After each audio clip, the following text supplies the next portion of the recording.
Ayan. Hi, thank you. Maraming salamat sa technology. Maraming salamat dito. Eh, sabi nga ni Pastor, kung pupunta rito, tao rito, marami nang pinanganak dito, hindi ka na naiintindihan. Naiintindihan nyo na ngayon. So, kung ano yung technology ngayon na ginagamit natin, doon ako nakilala.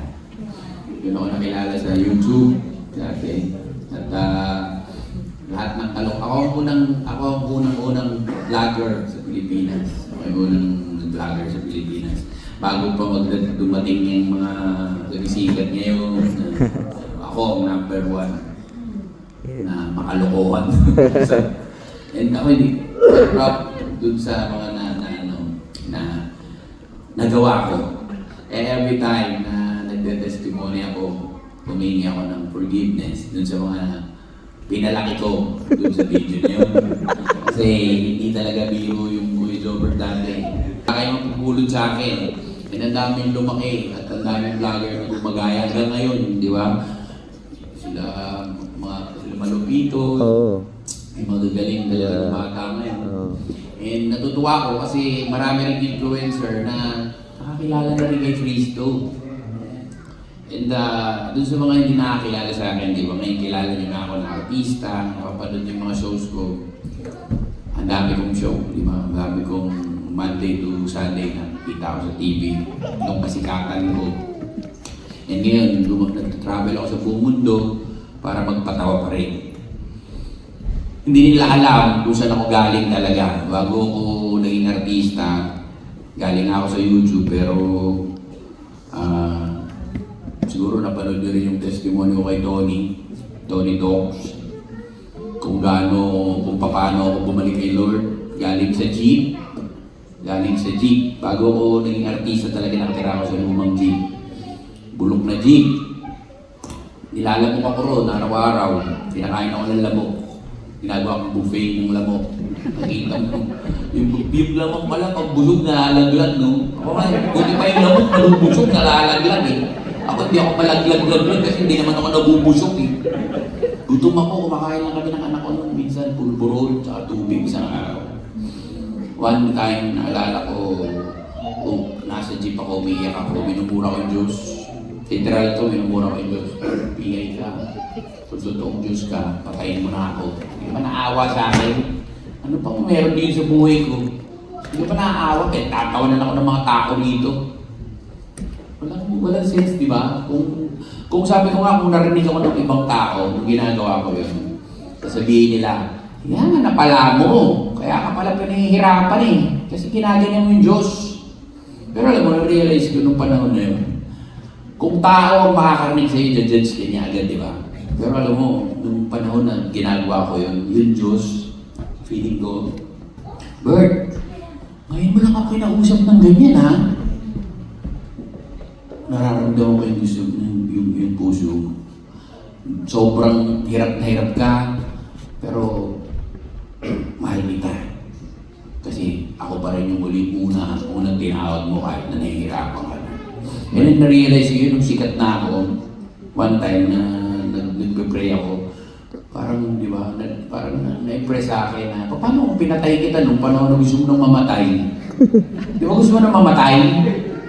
Wala ka na makain eh, sumuko ka na eh, patay mo na ako, o di sige, patay, di ba? Ngayon, ma-realize mo ba na ganito ka makapangyarihan yung Diyos mo na tinawag mo ng gabi walang nakikinig sa'yo? Ito yung kayang gawin ng Diyos na tinawag mo.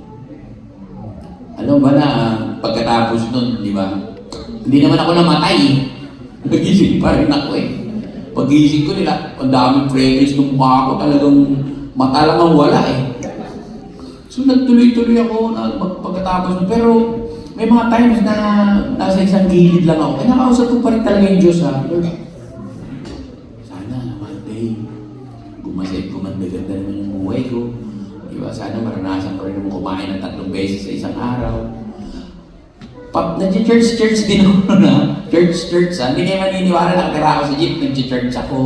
Diba? Para makakain lang din. Nag-church ako. Tapos, uuwi ako. Hindi kayo maniniwala. Serve ako sa music ministry. Drummer ako sa church. Kumakanta ako. Nagsusulat ako ng kanta. Pero wala sa puso ko si Kristo noon. Nagtuturo ako sa mga bata noon Tapos pag uwi ko, nagdodrugs ako. Wala nakakaalam. Wala nakakaalam. Pero alam mo, hindi iaalaw ng Diyos mangyari yung ganun pangyayari. Kung hindi ka talaga, kung talagang para ka sa Kanya, dadaan ka talaga sa butas ng karayom. Para realize ko. Iba nga sabi nga, ang mga anak ng Diyos, dinadaran sa apoy para lumabas yung totoong purong ginto. Ako ilang beses akong dumaan sa apoy Talagang baga yung apoy. At ngayon, dumadaan pa rin ako dyan. At nakikita niyo naman yung struggle ko. Sabi ko nga, mahirap maging Kristiyano pero masarap maging Kristiyano. Kasi ako, sabi ko, naranasan ko na maghirap Naranasan ko maghirap. Gusto ko lang dati magkaroon ng tsinelas. Alam mo yung kapitbahay namin, ganda naman ng tsinelas dito. Sana magkaroon ako ng tsinelas. Ngayon, kahit 10 tsinelas, kaya kong bumili. Naranasan ko maging mahirap, naranasan ko magkaroon. Na-realize ko, wala naman ng saya wala naman yung joy doon. Hindi ako naging masaya nung hirap na hirap ako, nung naging sikat ako. Monday to Sunday, kami lang ata ni Luis napapanood sa TV. Tawag nga sa akin, galot Kasi Lunes, hanggang Linggo, may trabaho ako, napapanood ako sa TV. Wala na akong hihilingin kasi nanalo na akong Best Comedy Actor. Na-nominate ako sa susunod na year, 2017, 2018, Best Comedy Actor, Golden Globe, nanalo na rin ako. Wala na ako kailangang patunayan. At ngayon, wala na ako sa Pilipinas. Nandito na ako sa ibang bansa, nag-show naman ako buong mundo.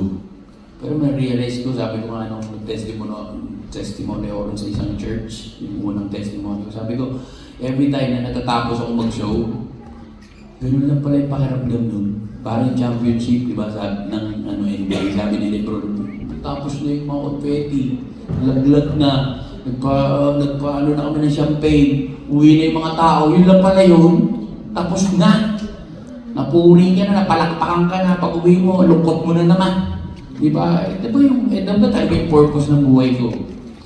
So ngayon, nagpapasalamat ako kasi every time na nag-show ako, nagte-testimony ako sa show ko. Kasi kilala ako ng tao Ito yung Kuya Jobert dati na mura. Ito yung nakita nyo tatalon sa dinding. Ito yung Kuya Jobert na marami nakakakilala sa akin sa Pilipinas na pag nakasama ka sa bar dati, lulolo ko paluin kita sa ulo. Talagang ganun ako mag-isip, wala akong pakialam. Hindi ako takot sa buhay. So nagdadrive ako, lasing ako, may baril ako dito para ako sa Coco Martin Pagka may umano sa akin, Kasi siyempre, pag yung showbiz ka, minsan, touchable ka, di ba? Pero ngayon, na-realize ko, nung nandito ako, tuwan-tuwa ako. Alam mo, hindi dahil naglumilibot. Tuwan-tuwa ako, hindi dahil lumilibot ako sa buong mundo. Nag-show ako. Ano na lang yun, blessing na lang yun. Tuwan-tuwa ako kasi kahit saan ako pumunta, naisishare ko yung buhay ng Diyos na ginawa niya sa akin. Sabi ko nga,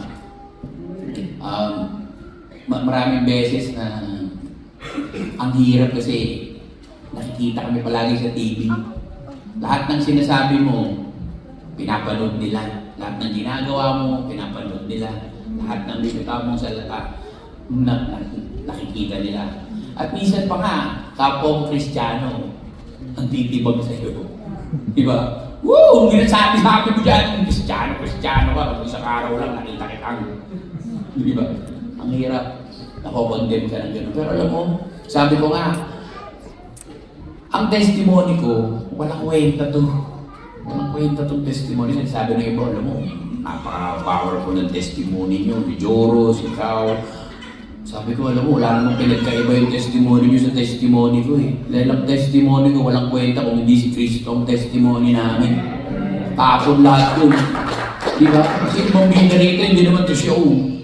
Hindi to show. Si Kristo ang bida rito. Gusto ko lumabas dito. Pag alis ko, nakilala niyo yung Diyos ko, na sana makilala niyo rin. Tingnan niyo dyan sa labas, araw-araw. Ito, ngayon, nasa Bible study tayo, worship tayo. Minsan pagka talagang hipo kayo, di ba? Lord! Yun ba ang simbolo ng ng pagiging isang Kristiyano? Umiyak-iyak ka ng testimony ka. Tapos buhay, balik na naman tayo sa dati. Alam mo, ang pagiging Kristiyano hindi nakikita sa pag-iyak-iyak. Nakikita ang pagiging Kristiyano sa buhay na binabago ng Diyos. At araw-araw, binabago tayo ng Diyos. Kahapon lang, umiiyak ako eh. Kanina lang bago ako pumunta rito, umiiyak ako. Kasi pinapatay talaga tayo ng demonyo. Ayaw niya ako rito pumunta eh. Mas marami pa yung pinupo ko sa ihi ko eh. Totoo lang, di ko alam kung bakit eh. Di ba? Talagang sabi mo dito. Mas may problema sa bahay. Di ba? Magsasalita ka na naman ha. Teka lang, kumain ka ng salad. Di biro yan ha. Kasi nandito tayo sa mundo, nakatake talaga tayo. Di ba? Mag-church, magte-testimony, kumain ka ng salad na galing sa araw. Ngayon sa katakaw ko, kumain ako, ayun. Maghapon ako. Intestinal ko. Pero alam mo, ito yung, nakikita ko yung galaw ng Diyos sa buhay namin, ng mga maraming sikat ngayon, ng mga Kristiyano. Talaga totoong Kristiyano, Joros. Joros Gamboa. Makikita mo, kilala ko kasi. Kaya ako mismo sinasabi ko na ito talagang Kristiyano to. Dahil yung buhay, mas malala nga mo sa pinagdadaanan mo, nagtetestimony siya sa ibang mga artista, sinasabi nyo mo, sabihin sa akin yan. May kwento sa akin yung Diyos mo, Diyos mo. Ilang beses na rin ako na ganyan. Bert, ano, training tayo? Nakaminom na iya ako sa Diyos. Anong kalokohan yan? Kalokohan mo, anong kalokohan mo? Minsan, may mga ibang kasama, kaibigan ka sa showbiz, Bert, sana bumalik yung dati. Sabi ko, anong dati? Wala na babalik, patayin niya. Ano ba anong dati? Iinom tayo, itong araw ay isang linggo. Okay, kipagkulitan na naman, wala naman, at mag-away na naman tayo. Iba na ang mundo, iba na ang buhay. Di ba? Ako, sabi ko nga, ngayon, sabi, tanungin mo ako dati, takot na takot ako kasi baka mamatay ako eh. Hindi ako natatakot na mamatay. Sabi ko nga kahapon, nung sobrang LBM, kukunin mo na ako. Gusto ko na umuwi. Wala namang, alam mo, ang totoo niyan, sabi nga ni John MacArthur, di ba? Ang kaya lang gawin ng kamatayan sa atin, iuwi tayo sa Diyos natin. Kung hindi ka pa inuwi, may gagawin ka pa rito. O baka mas kailangan mo pa makilala si Kristo. Alam mo, ang hirap talaga maging Kristiyano eh. Unang-una ako, bilang tayo, mga tatay tayo, mga padre di pamilya tayo, nagsasalita ka rito pero hindi nila alam struggle mo sa asawa mo. Ang titigas ng ulo ng asawa natin. Totoo lang. Para magpasakop yan sa'yo, dadaan ka sa butas ng karayon. Bisa nga sinasabi ko, mas matindi ka pa magpadaan sa apo yan. Sobra, di ba? Mahirap. Lalo na pag yung mga napakasawa niya ay talagang lumaki na sa abroad, talagang mga karir, mga may karir. Ang hirap magpasakop ng mga yan. Di ba? Laging may prinsipyong kakaiba yan. Pero ang tinuturo ni Lord, di ba? Kung hindi mo kayang tumindig bilang isang padre de pamilya, hindi mo talaga may papakilala si Lord sa kanila. Mahirap maging ito, lalo na tayo, di ba? Testimony ka rito sa mga inaaway mo asawa mo. Kung pagsalita mo yung asawa mo, pagalitan mo yung anak mo, tapos pagdating dito, madali ba yung Kristiyano sa salita? Pero mahirap maging Kristiyano sa gawa.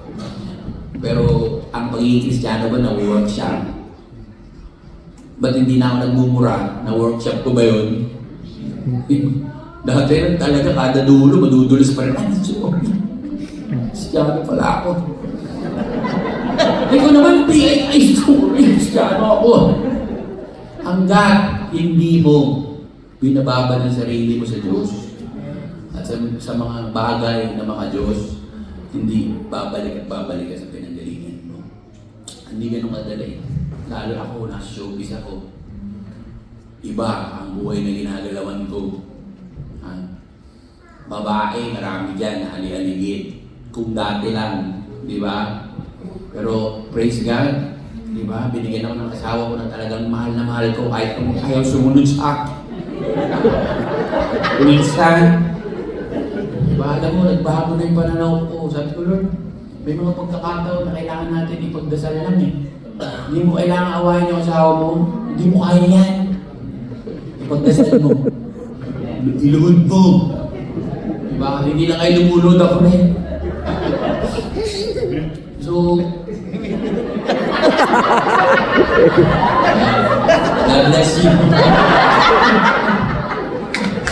Yung mga kabataan na nandito ngayon, you are so blessed, diba? To grow up na yung pamilya nyo ay nandito sa church.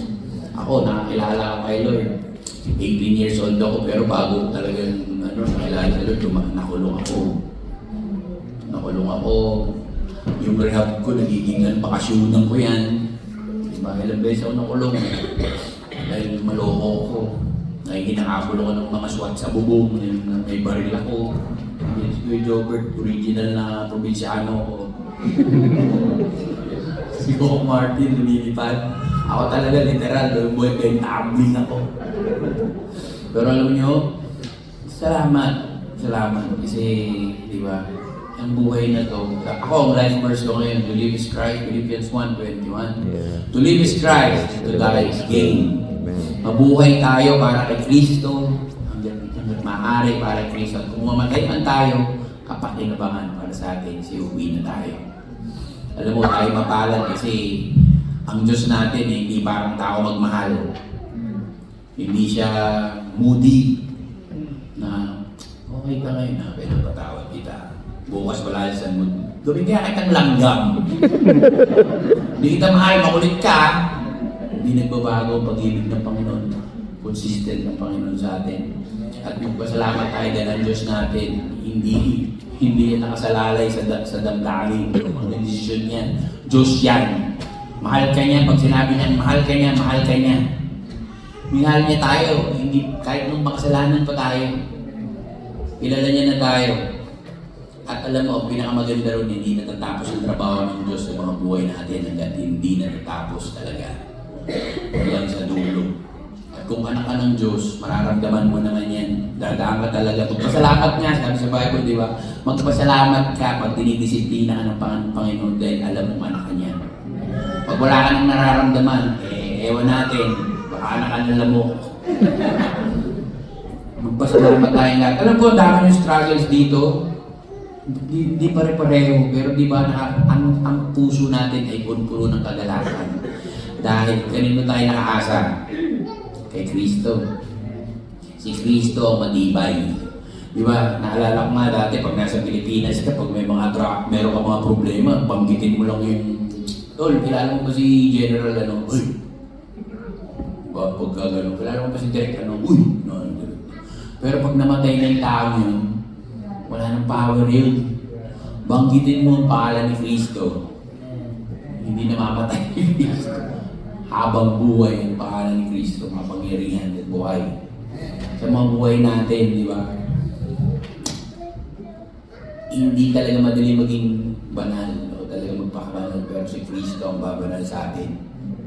Araw-araw. Lumod ka, pag makaawa ka, umiyak ka.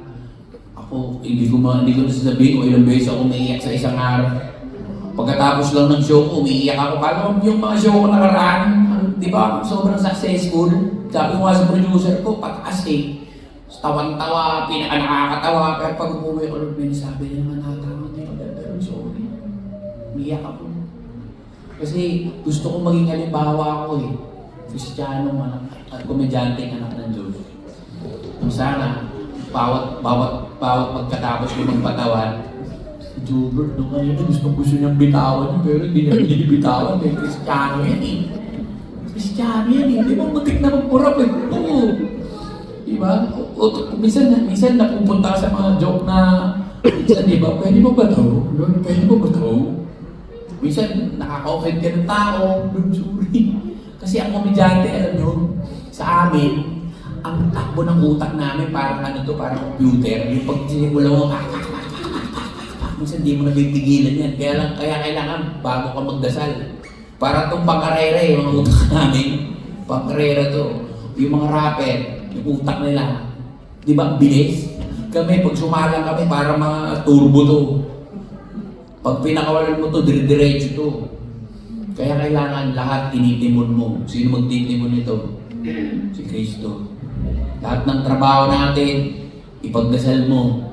Hindi lang ito pagiging komedyante ha. Kahit na piloto ka, engineer ka, lahat. Diba sabi nga kung ano yung ginagawa mo, gawin mo lahat para kay Kristo.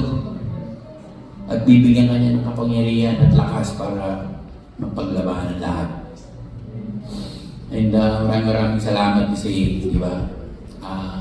Hanggang ngayon, sinusustain ako ni Lord. At ako'y, sabi nga ni Lord, nung nagka-COVID kasi, nung bumalik ako kay Lord, sabi ko, Lord, ayaw ko na mag-artista. Sinusuko ko na sa ito kasi ang comfort zone ko nun, ABS eh. ABS-CBN, nagka-COVID, sumara yung ABS. Nawala, di ba? Tika nga, yan pala ha. Binartulihin na ako ng Diyos eh. Dinala ko sa Canada, walang ABS. Walang Toy Jobber, sarado lang. Pero sabi ko, Lord, magtatrabaho na lang ako kahit saan. Pero hindi niya inalis yun. Alam niyo ba, ngayon ako, hanggang mag-stand up ka, hindi naman ako nagsa-stand up eh. Patawarin mo pa rin sila, pero habang pinapatawa mo sila, patawarin mo rin ako. Patawarin mo rin ako. I-share mo ako. Di ko aalisin yung desire mo. Alam mo kung gaano buti ang Panginoon. Alam niya kung gaano pamahal ang comedy. Yan ka lang. Yan comedy, yan pagpapatawa. Sa akin din naman galing yan eh. Ayusin mo lang. I-guide kita. Di ba parang si panahon ni Moses. Si Aaron, di ba? Sabi ni Moses, di ba? Ano sasabihin ko sa mga yan eh?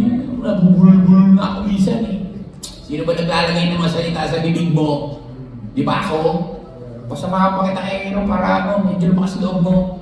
Siya pa nag-a-adjust sa atin. Yung Diyos. Ayaw mo ba? Kung ibang Diyos yun. Ayaw mo ba? Doon ka na. Ito na kukunin ko. Di ba? Di ba? Diba siya kukunin, di ba? Kahit ba ito nga, kaya gawin ng Diyos magpumuli sa kanya eh. Pero wala tayong kahit sino, kahit kaya wala tayong pagmamalaki sa Diyos. Lahat ng meron sa atin, hiram lang natin. Actually lahat. Asawa natin, anak natin, karir natin, yung mga apo natin, trabaho natin, hindi atin yan. Hiram lang natin yan. And magpasalamat tayo dahil nandito tayo sa piling ng Panginoon. At everyday na nagigising tayo, nire-remind tayo na may pag-asa tayo. Mahal tayo ni Lord, na mas marami ang nangangailangan ng Diyos kaysa sa iyo. Kasi ikaw kilala mo ng Diyos. Hindi ba? Kilala ba nila ang Diyos? Nakita ko marami akong kaibigan na sikat. Ang yayaman, ako, naranasan ko yan. Pero alam mo, pag kami lang magkakaharap, nakikita ko paano naiiyak kay mga yan. Nakita ko paano sila nakatulala. Kaya nga gusto nila akong kasama kasi sa akin lang sila masaya. Pero gusto ko, sana kay Lord kayo sumaya. Huwag sa akin. Diba? Kasi ako mawawala ako eh. Ang salita ng Panginoon, hindi yan mawawala. Pagbuhay. Mauubos tayo rito, pero yung salita ng Diyos, yan at yan ang mananatili. So alam mo yun, nung nandun ako sa jeep, nakatira ako sa jeep, 2 years ako, na-ondoy ako. May ginawa akong kanta eh. Sabi ko nga nun, niloko mo ba ako? Saan ko gagamitin itong kantang to? Nakatira ako sa jeep. Yung testimony ng buhay ko, sinulat ko, tapos every time pumupunta ako sa church, pinapiano ko, ginawa ko. Alam niyo ba na ngayon kinakanta ko every time nagte-testimony ako yung kantang ginawa ko sa jeep nung nakatira ako sa jeep. I-share ko sa inyo. Ang title nito, gamitin mo ko. Sana maging prayer natin ito lahat. Ito mo?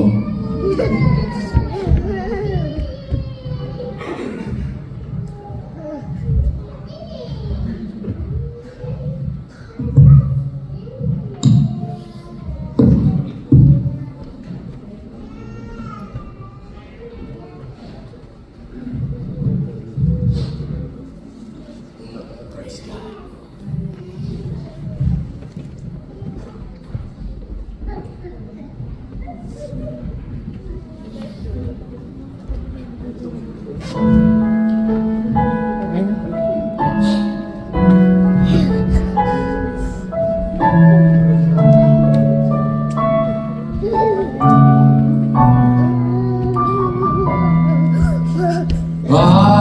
kaya minsan ay parang kahirapan labanan ng mga pagsubok? Kahit na anong gawin, ako'y nadadapa pa rin.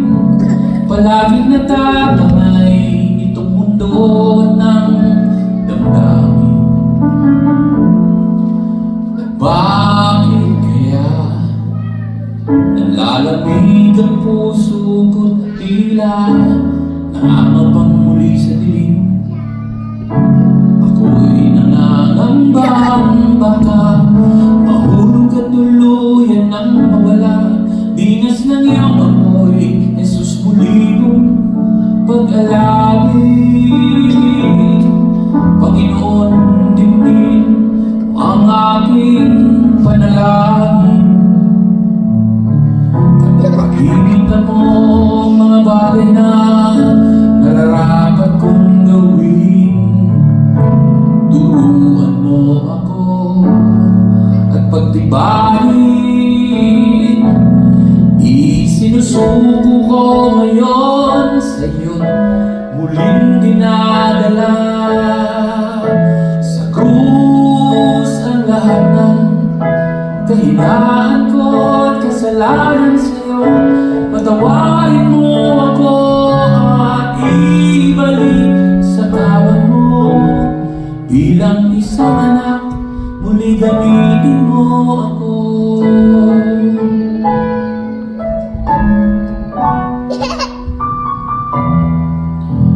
Salamat, Jesus, dahil sa iyong pag-ibig ay mayroon ako ngayong kapayapaan.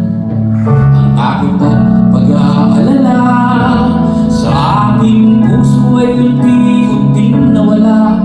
Dahil sa iyo ito'y nagbago na sa akin. Oh, Panginoon, tingin mo ang aking panalangin. At ipakita mo mga bagay na nararapat kong gawin. O turuan mo ako at pagtibayin. Isinusuko ko ngayon sa iyo't muling dinadala. Sa krus ang lahat ng kahinaan ko at kasalanan sa'yo. Patawarin mo ako at ibalik sa kawan mo. Bilang isang anak, muli gamitin mo ako sa banal na layunin mo. Tulad mong makita ng buong mundo at ako'y gamitin mong buhay na patotoo ng pag-ibigan. Kadakilaan mo, isinusuko ko ngayon sa iyo, muling dinadala. Sa krus ang lahat ng kahinaan ko at kasalanan sa'yo. Patawarin mo ako at ibalik sa kawan mo. Bilang isang anak, muli gamitin mo ako.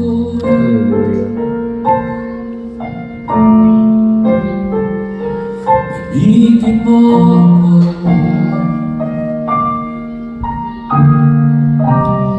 Jesus, gamitin mo ako. Hallelujah. Gusto ko lang sana ipag-pray kayo. Can you please play that song again? Habang pinag-pray kayo. Play po tayo.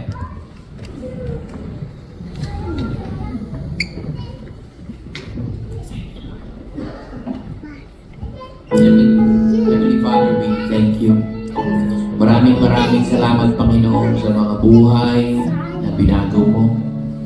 Maraming salamat sa buhay na binabago mo. At maraming salamat sa mga buhay na gusto mong baguhin. Lord, we are here right now. Kilala mo kami. Hindi madali. Pero Lord, lahat magiging madali kung kasama ka namin. Pero hindi yun assurance, Lord, na palaging masarap ang buhay na pagiging Kristiyano. Kaakibat na pagiging anak mo ay minsan nadanas, Panginoon, ng pagsubok, trials, persecution. Lord, doon namin makikita, Panginoon, sa mga panahon na nahihirapan kami, ang kapangyarihan ng Diyos na minamahal namin at minahal kami. Lord, ang hirap. Never namin makakalimutan sa bawat saglit ng buhay namin. Yung buhay na na-experience namin every time na nagkakamali kami, babangon kami, yayakapin mo kami kahit nakatalikod kami, hindi kami lumalapit at nagtitiwala sa'yo. Naandyan ka lang. Naandyan ka lang.